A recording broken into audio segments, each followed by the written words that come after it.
Il est 14h49, vous êtes au bon endroit devant LCI Direct. C'est un Donald Trump triomphant qui prendra la parole tout à l'heure vers 16h30 depuis le G7, un discours que nous allons écouter en direct sur LCI, fier de son accord conclu avec l'Iran qui devrait être signé, si tout va bien, ce vendredi, car le président américain a menacé de reprendre les bombardements sur l'Iran si, je cite, l'Iran ne se comporte pas bien.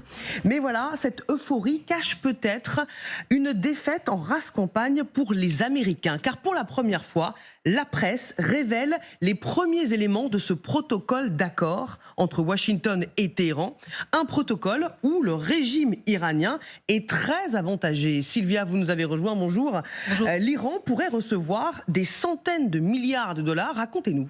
Oui, certains parlent d'ailleurs du texte de la capitulation américaine. Pourquoi ? Eh bien parce que l'Iran pourrait obtenir de fortes compensations financières si les négociations vont à leur terme, notamment sur le nucléaire. Regardez, le texte prévoit la levée du blocus américain, la possibilité pour l'Iran d'exporter son pétrole, la création d'un fonds de reconstruction de 300 milliards de dollars. Il s'agit d'investissements, pas de transfert financier ici, ainsi que le dégel d'avoirs iraniens bloqués à l'étranger. On va voir tout cela dans le détail. L'idée, c'est de contraindre fortement l'Iran de négocier de bonne foi. On rappelle que ce protocole n'est pas un accord et que l'accord formel sera ensuite négocié pendant 60 jours après la signature de vendredi en Suisse.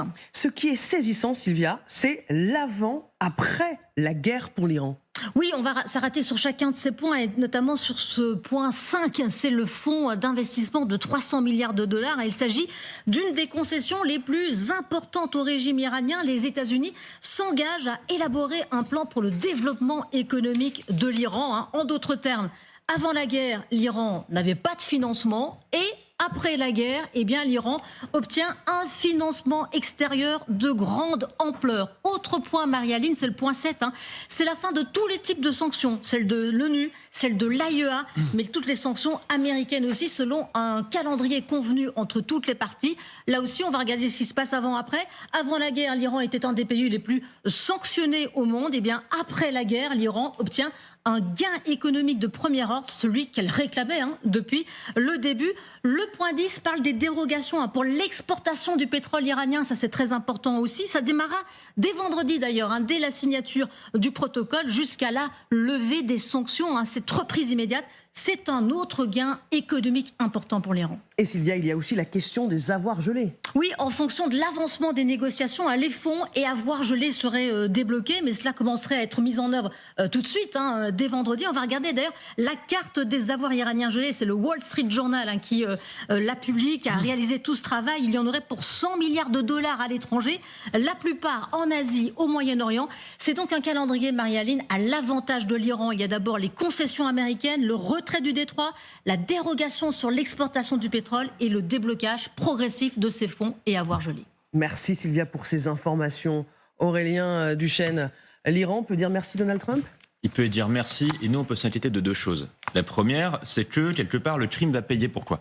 Parce que toute la stratégie qu'on a portée de sanctionner l'Iran, de vouloir soit provoquer l'effondrement du régime par l'étouffement par les sanctions, ça n'a jamais marché, mais au moins de limiter les capacités de financement de l'Iran sont en train de s'effondrer avec ça, mais aussi parce que tout ça, ça suit les 40 000 morts de janvier, ça suit la prise en otage d'Ormuz. Ça veut dire que si les États-Unis sont prêts à reculer à ce point sur les sanctions, ça peut recommencer demain, comme ils avaient essayé de le faire avec la Russie de Poutine, ça peut arriver pour d'autres régimes voyous.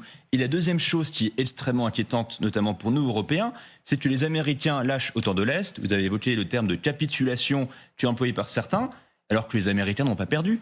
Les Américains avaient les capacités de faire beaucoup plus pour éviter un accord de ce type.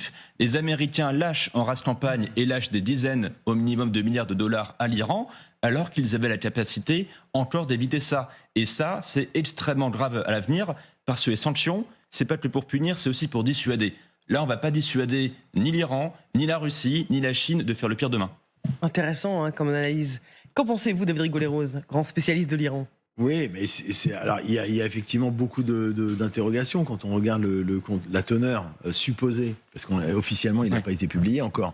Mais bon, il y a beaucoup de choses qui ont filtré, effectivement. Alors sur les 300 milliards, ça fait écho au montant des destructions supposées liées à la guerre, en fait. Ce serait en miroir, ce serait Alors, il n'y a pas on va dire, d'argent direct. Et d'ailleurs, il s'est défaussé tout de suite en disant mais ça ne concerne pas du tout l'argent américain. Il y a un montant de 150 milliards qui serait déjà envisagé avec les pétromonarchies qui elles-mêmes ont subi les frappes d'ailleurs. C'est le paradoxe de la situation. Mais oui. Bon, les victimes vont payer pour les réparations de l'agresseur. C'est un point d'ailleurs qui fait beaucoup réagir aux États-Unis, notamment les congressmen. Et puis il y a la question, mais la question centrale, elle est sur le dégel de l'argent, en réalité. Et c'est là-dessus que ça va être jugé, parce qu'on spécule beaucoup. J'ai parlé tout à l'heure de l'élasticité, justement, dans un sens ou dans un autre. Et évidemment, les critiques vont ajuster en fonction de ça.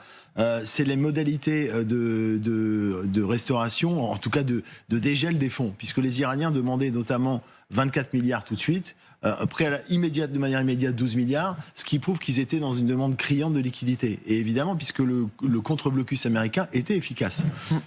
Et c'est un problème qu'il soit levé, même si officiellement il ne l'est pas encore. Donc c'est le seul levier, et c'est le vrai levier en réalité, qui n'est pas factice. Et la question, c'est est-ce qu'il va être utilisé ? Et c'est là où on retrouve les doutes, justement, sur la détermination du président américain par rapport à ça, parce qu'il veut absolument, effectivement, finaliser un accord qui, pour l'instant, est très, très incertain dans ses attendus. Général Aberay. Moi, ce qui me frappe dans cette actualité, c'est le différentiel de perception du temps, la temporalité des deux acteurs. Les Américains ont engagé ce bras de fer avec l'Iran, dans le sillage ou en convergence avec Israël, qu'il ne faut pas oublier dans cette affaire. Et ils ont pensé pouvoir régler par des frappes massives cette problématique. Sauf que la temporalité américaine, ce n'est pas la temporalité d'un régime qui est en place depuis quand même un certain nombre de décennies, qui n'a pas de sensibilité quant à la souffrance de son peuple. Et donc, le régime iranien, lui, il jouait sa survie sur cette opération. Alors, au-delà de toutes les décisions qui sont prises, quelle alternative ? Est-ce que M. Trump est prêt à reprendre, encore une fois, une série de plusieurs milliers de frappes ? Frapper quels objectifs ? Pendant combien de temps ? Et bien évidemment, cette question du temps et du coût, à mon sens, c'est fondamental dans la manière dont le président Trump comprend la situation au Moyen-Orient. Claire Cambier, est-ce que Téhéran décroche un jackpot à travers ce protocole ? Ouais, effectivement, ça représente énormément d'argent. Et ce qu'on peut souligner, c'est que Donald Trump a toujours critiqué son prédécesseur Obama en indiquant que dans le précédent traité sur le nucléaire, le JCPOA qui avait été réglé en 2015, eh bien, Obama avait lâché plein d'argent aux Iraniens, que c'était inadmissible, que ça allait financer le terrorisme. On parlait de déblocage d'avoirs gelés. À l'époque, on estimait que c'était 50 milliards de dollars. On voit aujourd'hui, Sylvia relever les différents chiffres qui sont bloqués dans les différents pays. Bon, il y a potentiellement ces 24 milliards, mais ça pourrait être bien plus. Et finalement, quel gain a obtenu Donald Trump ici ? On voit qu'il va au-delà des avoirs gelés, avec notamment ses investissements à 300 milliards. C'est entre 124 et 168 milliards, en fait. La marge, elle est entre 120 et 170. Ouais. Mais pour les investissements d'entrepreneurs privés, est-ce que vous avez compris qui allait payer ? Qui allait investir ? En plus des monarchies du Golfe qui allaient devoir débourser de l'argent, ça peut être des entrepreneurs américains, européens ? Les fameux waivers, c'est-à-dire les exonérations américaines, quand ils vont commencer à revenir en arrière sur toutes les barrières qu'ils avaient mises pour qu'il n'y ait pas d'investissement privé en Iran. Après 2018, après que Trump ait déchiré l'accord sur le nucléaire iranien, si les Américains mettent un feu vert en disant qu'ils commencent à enlever toutes les sanctions, tous les blocages, ça peut être des Chinois, par exemple, qui vont avoir un grand intérêt à s'investir massivement en Iran.